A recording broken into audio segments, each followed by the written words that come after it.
Jadi triangular flow diagram ini adalah salah satu diagram yang digunakan untuk menggambarkan secara grafis aliran material, produk, informasi, manusia, dan ada penggambaran antara hubungan kerja satu departemen dengan departemen yang lain. Dan biasanya lokasi dari departemennya ini ditunjukkan berupa lingkaran-lingkaran gitu ya, di mana jaraknya adalah 1 segitiga sama sisi dengan panjang sisi sama dengan 1. Sedangkan luas area yang diperlukan diabaikan. Nah, ini ada tabel triangular flow diagram, di mana di sini ada 5 komponen ya, dengan stasiun kerjanya itu beda-beda. Jadi setiap komponen di sini stasiun kerjanya yang dilewati itu beda-beda gitu ya. Kalau di komponen 1 mulai dari gudang raw material, kemudian ke operasi yang kedua yaitu di departemen A. Kemudian operasi yang ketiga ada di departemen B, keempat ada di departemen D, begitu seterusnya. Jadi setiap komponen itu melalui stasiun kerja yang beda-beda. Nah, kalau yang khusus untuk komponen yang ketiga ini, apa sih namanya? Ini prosesnya, proses operasinya berurutan. Nah, ini untuk kalau ini untuk contoh soal triangular flow diagram. Jadi ini langsung diberikan contoh ya. Misalnya seperti ini.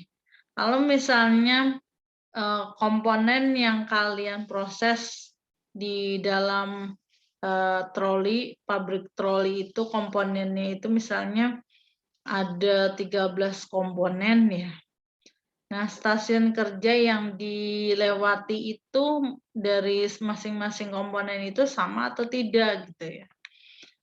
Memang ada yang sama gitu ya, terutama untuk di operasi yang pertama nih, rata-rata sama operasi yang pertama karena awalnya itu semuanya dari gudang bahan baku semua. Nah, begitu di di operasi yang kedua, itu ada yang departemen A dulu, ada yang B dulu, ada yang F dulu, ada yang E dulu gitu. Ini kan setiap komponen beda-beda stasiun kerjanya. Nah, kalau kita lihat di sini dari setiap stasiun kerja yang operasinya itu sama. Kalau kita lihat di sini apakah ada gitu yang operasinya sama di setiap stasiun kerja? Sepertinya untuk operasi yang sama itu yang operasi yang kelima dan operasi yang ketiga itu dia ada di komponen 2, 3, 4, sama 5, di mana dia operasinya itu pas barengan gitu ya. Jadi selain di raw material. Kemudian selanjutnya dari adanya dari adanya tabel triangular flow diagram di situ, kemudian kita buat, kalau ini kan hanya contoh saja ya. Jadi langsung ke contoh untuk kartu aliran triangular flow diagramnya. Jadi kalau yang di sini itu hanya digambarkan sebagian saja gitu ya, contoh sebagian saja dengan nomor komponen 3, 4, dan 5 dengan jumlah part dan beratnya itu segitu, terus kemudian ada total beratnya gitu. Nah, ini kalau untuk triangular flow diagram itu di sini ada keterangan aliran material dari D ke S. Ini kan hanya contoh, tapi yang sebenarnya kalaupun misalnya mau dibuat itu bisa dibuat semuanya. Jadi tidak hanya dari D ke S saja. Jadi misalnya dari A ke S, terus kemudian dari B ke S dan lain sebagainya, tergantung di sini dari stasiun kerja ini gitu.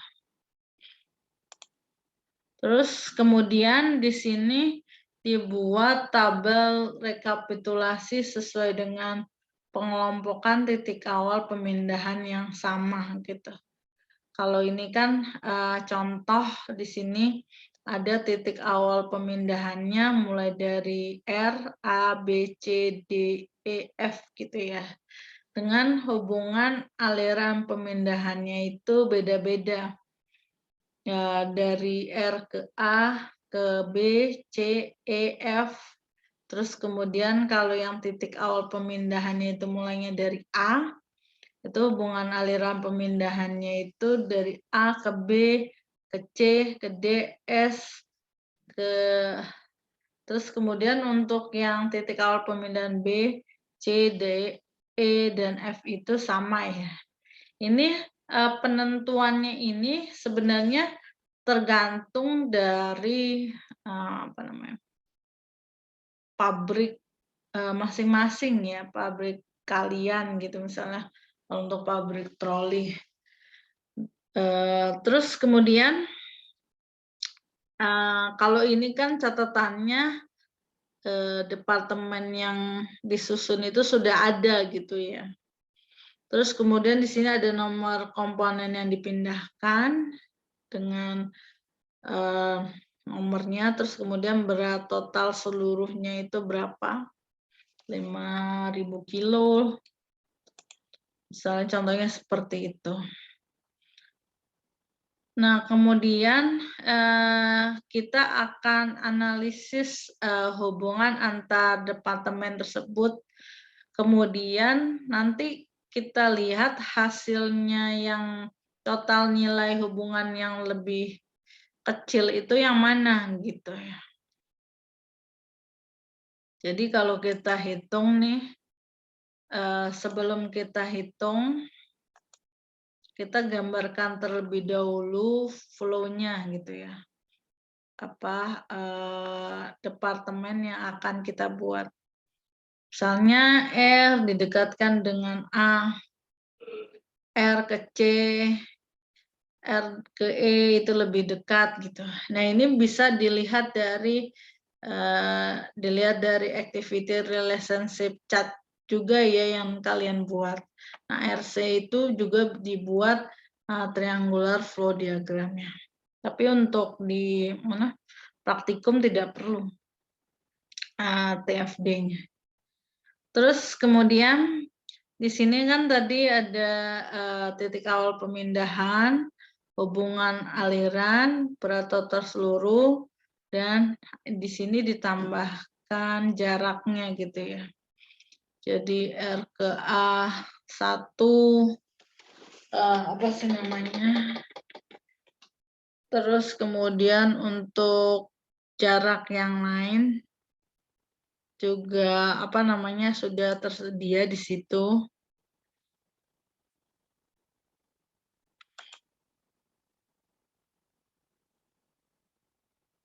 Kita lihat R ke A ini dekat ya, 1. Terus kemudian untuk R ke B 1,73. R ke B 1,73. Jadi setiap jarak ini dihitungnya 1. Nah, kalau untuk mendapatkan nilai R ke B, tadi hitungannya 1,73. Ini hanya contoh saja. Nah, kemudian berat dikali jarak ya. Ini beratnya 5.000 dikali jaraknya 1. ini semua dijumlah, jadi setiap titik awal pemindahan itu memiliki nilai yang jumlahnya beda-beda ini. Kemudian ditotal semuanya nilai hubungannya. Nah, dari total nilai hubungannya itu ada sejumlah 161.960 gitu ya. Nah, kalau misalnya dirasa untuk total hubungannya ini masih besar ya kan, gitu ya. Kira-kira ini tuh bisa dikurangin lagi nggak ya gitu nilainya. Nah, kalau misalnya masih besar jumlahnya, berarti nanti untuk jarak yang di sini ini perlu dipertimbangkan lagi gitu ya. Kalau misalnya R ke A di sini itu ada di kanan atas, apakah kalau misalnya A dipindah di atasnya R ini, apakah akan mempengaruhi nilai hubungan yang tadi?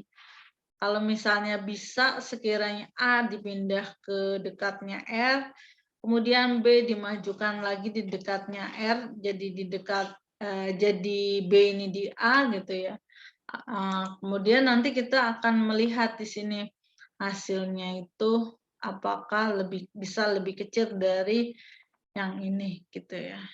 Jadi bisa kalian coba sendiri perhitungannya. Nah, di sini ada exercise atau tugas ya.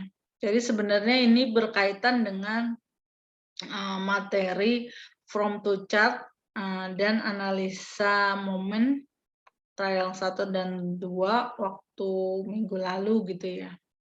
Ini ada produknya, persentase handling volume, dan departemen flow sequence-nya.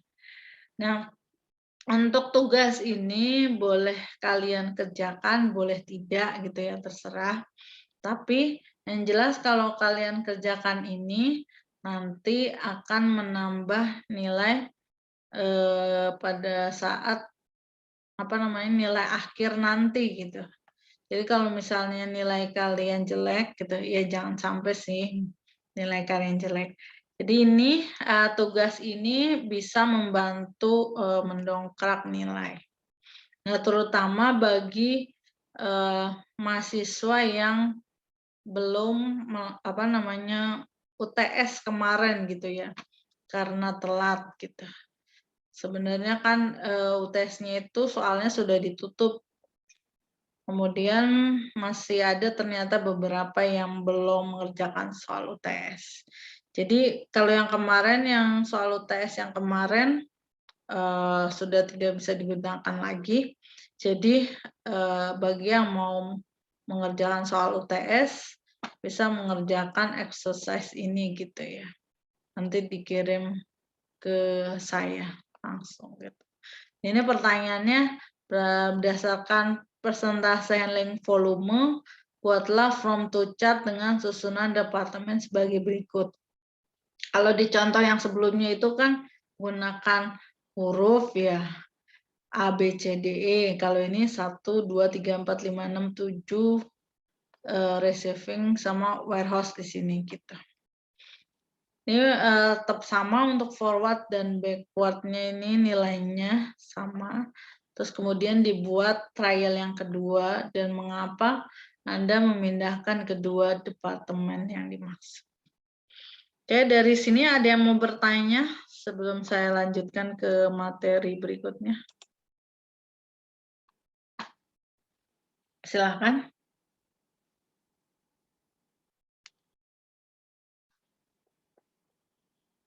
Ada yang mau bertanya? Tidak ada? Dari saya, Bu.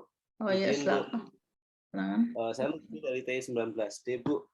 Berarti kalau untuk triangular itu kita ibaratnya mencari yang paling kecil gitu ya, Bu ya, untuk tempatnya gitu ya. Iya. Iya. Jadi betul, Lutfi, untuk TFD atau metode triangular flow diagram itu kita akan menentukan nilai hubungan antar departemen yang paling kecil gitu ya. Jadi begitu kita hitung ternyata kalau yang misalnya yang trial yang pertama itu masih sekiranya masih besar, kita kurangin lagi. Nah, kalau sudah dikurangi ternyata bisa bisa setengahnya mungkin ya hubungannya gitu, nilai optimalnya itu setengahnya misalnya gitu ya. Berarti layout yang tersebut yang akan kita gunakan untuk layout usulannya gitu loh. Siap. Nah, berarti kalau misalnya kita trial nih Bu, ternyata dapatnya lebih besar gitu. Berarti kita kembali ke yang trial kedua gitu ya. Misalkan trial Iya. ketiga itu jadinya malah lebih besar gitu, berarti kita kembali ke trial kedua Iya, itu aja Bu. iya, iya. Oke. Atau Siap. bisa juga sih dipindahkan lagi departemennya, dicoba aja gitu. Eh, tapi sebenarnya ya trialnya itu kan enggak apa sih namanya, tidak terbatas sih ya, tidak terbatas sampai 3 atau 4, bisa banyak gitu ya Lutfi. Contohnya itu kayak block plan itu kan juga apa alternatif layout yang diberikan itu juga banyak kan, sampai 20 gitu. Sebenarnya nggak terbatas cuma 2 atau 3 gitu. Tapi yang jelas kita juga harus tahulah secara manualnya gitu ya, perhitungan manualnya gitu. Jadi sebelum kita menggunakan block plan, kita harus tahu dulu perhitungan dengan metode-metode seperti TFD, terus metode from to chart gitu, seperti apa gitu. Jadi kalau di block plan-nya itu kan memang sebenarnya dari perhitungan dari ARC, ARD-nya kan sudah di kalian input gitu ya. Jadi dia tinggal langsung keluar alternatif layout gitu. Kita enak tinggal milih aja berdasarkan skor yang terbesar atau berdasarkan aliran proses yang memang mudah untuk dipahami gitu. Lutfi. Siap Bu. Terima kasih Bu. Iya, sama-sama.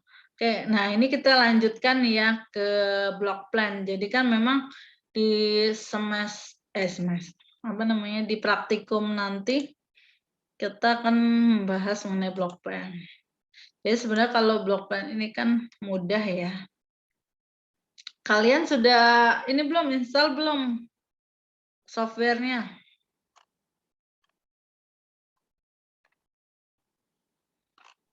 Di satu grup sudah Bu, cuma untuk saya lagi nyari-nyari softwarenya belum dapat yang cocok. Belum dikasih tuhnya.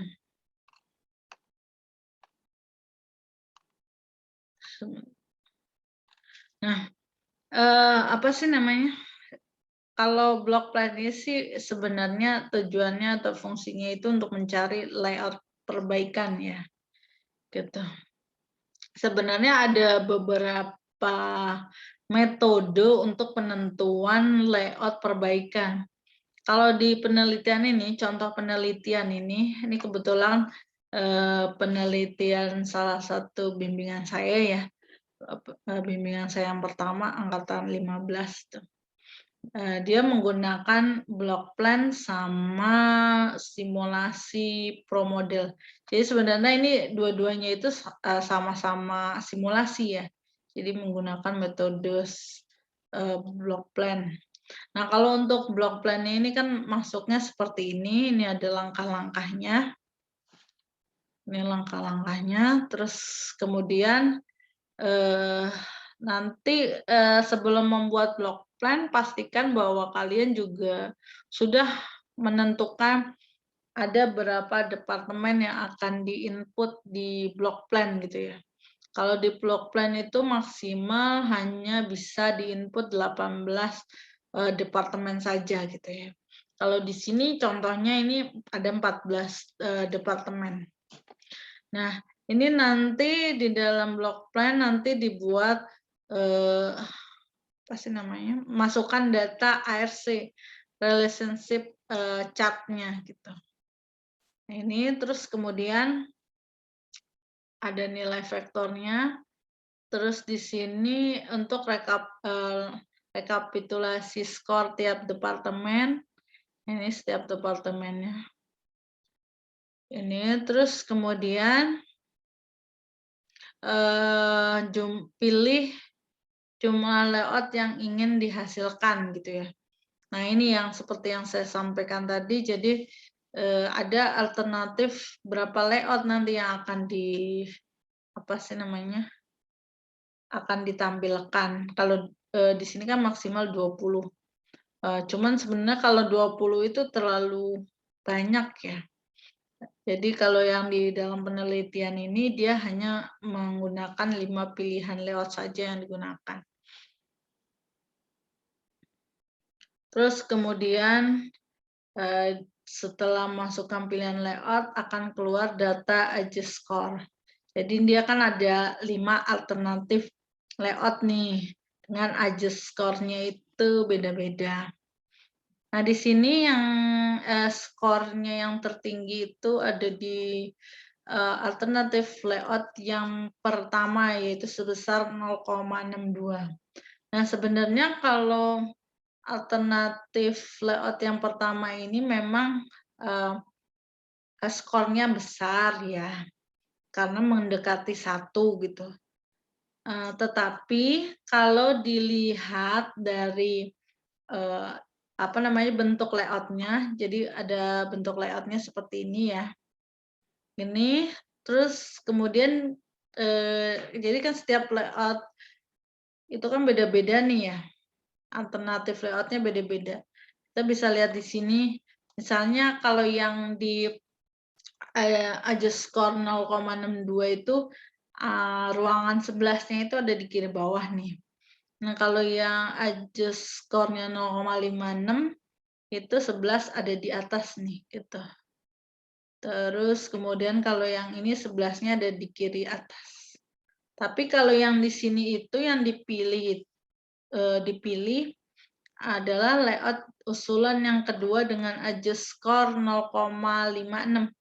Yang dipilih ini karena kenapa nih yang dipilih 0,56 bukan 0,67-nya yang skornya 0,62 dengan skornya yang lebih besar gitu, mendekati 1.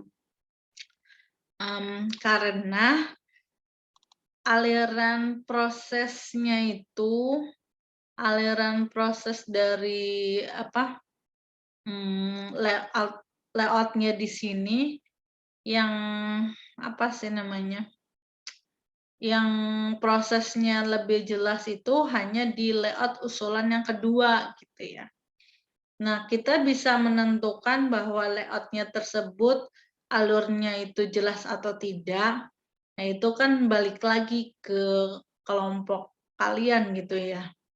Apakah kalau misalnya kalian sudah menentukan departemen-departemennya gitu ya, dan ternyata memang benar nih pilihan layout yang ini memang sesuai dengan alurnya gitu ya.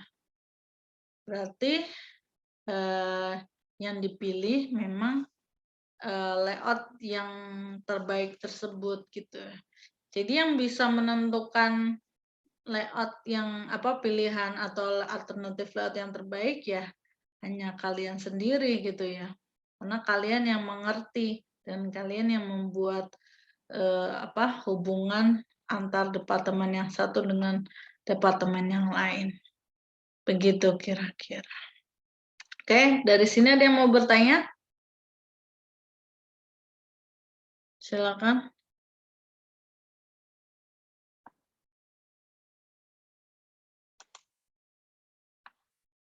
Ada yang mau bertanya?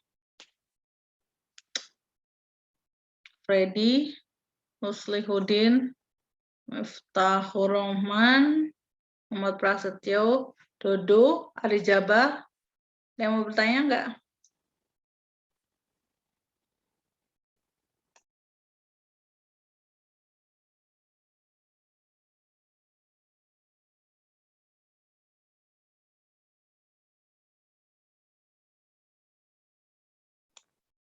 Tidak ada yang mau bertanya? Halo? Ini nggak ada orangnya. Selain Lagi ngebul kayaknya, Bu. kan ini kemana ini? Mungkin Ya, Lutfi iya. ada yang mau ditanyakan lagi? Ini Bu, berarti kalau di blockchain itu saya sih belum ini sih Bu, belum download. Cuma teman satu kelompok itu udah. Nah, itu kita benar-benar harus fix di departemennya itu, terus juga beratnya setiap setiap barang itu berapa gitu harus sudah fix itu ya Bu ya. Iya, betul. Memang kalau di block plan itu kan paling ya hanya jarak aja sih Lutfi yang diperlukan gitu ya. Kecuali kalau yang beratnya itu kan yang di TFD ya. Enggak, sebenarnya kalau TFD itu kan nggak masuk ininya sih. Itu kan hanya apa namanya perhitungan secara general aja gitu. Kalau block plan itu kan yang berhubungan dengan block plan itu kan ARD ya, Activity Relationship Diagram. Jadi pembuatan manualnya itu kan awalnya dari ARD sebenarnya gitu kan. Jadi ketika kalian membuat ARD gitu ya, satu kelompok, misalnya kelompoknya Lutfi dengan kelompoknya Novan nih sama-sama membuat ARD gitu ya. Tetapi dengan ARC yang sudah saya tetapkan gitu loh. ARC-nya sama nih gitu ya. Tetapi ternyata pada saat pembuatan ARD-nya itu beda-beda letak departemennya gitu. Ada yang ruangan A di kiri atas, ada yang ruangan A di kiri bawah gitu, ada yang di tengah, ada yang di kanan gitu. Nah, jadi apa namanya pembuatan block plan itu sebenarnya awalnya dari pembuatan manual yang seperti itu gitu loh, gitu. Jadi kan kalau di block plan tuh alternatif layoutnya bisa banyak gitu ya. Ya sama. Misalnya ada 20 kelompok nih ya, pasti sama, beda-beda itu setiap layoutnya. Gitu loh, Pi. Jadi memang dengan adanya block plan itu jadi kita mempermudah untuk pemilihan alternatif layout yang paling cepat gitu ya. Nah, di pertemuan yang sebelumnya tadi yang di sesi pertama ada yang bertanya ke saya gini, Bu, kalau misalnya ARD itu penggambaran ARD itu kan harus secara manual ya gitu. Kalau secara otomatisnya ada apa tidak, Bu? Gambar. Jadi langsung ada gambar garis-garisnya gitu. Saya bilang aja gini, apa namanya kalau mau langsung ada gambar garis-garisnya, nanti kalian buat softwarenya sendiri ya, gitu. Tapi sebenarnya itu adalah maksudnya saya nyuruh kalian itu buat secara manualnya biar kalian tahu perbedaan atau perbandingan pembuatan manual sama otomatis seperti apa gitu ya. Jadi di mana-mana sih kita terlebih dahulu harus mengetahui pembuatannya manualnya terlebih dahulu, baru apa namanya menggunakan software yang otomatis. Karena awal dari pembuatan software itu kan yang pasti kita harus tahu secara manualnya dulu, baru bisa membuat yang otomatisnya gitu. Jadi paling enggak kalian juga mengerti. Ya.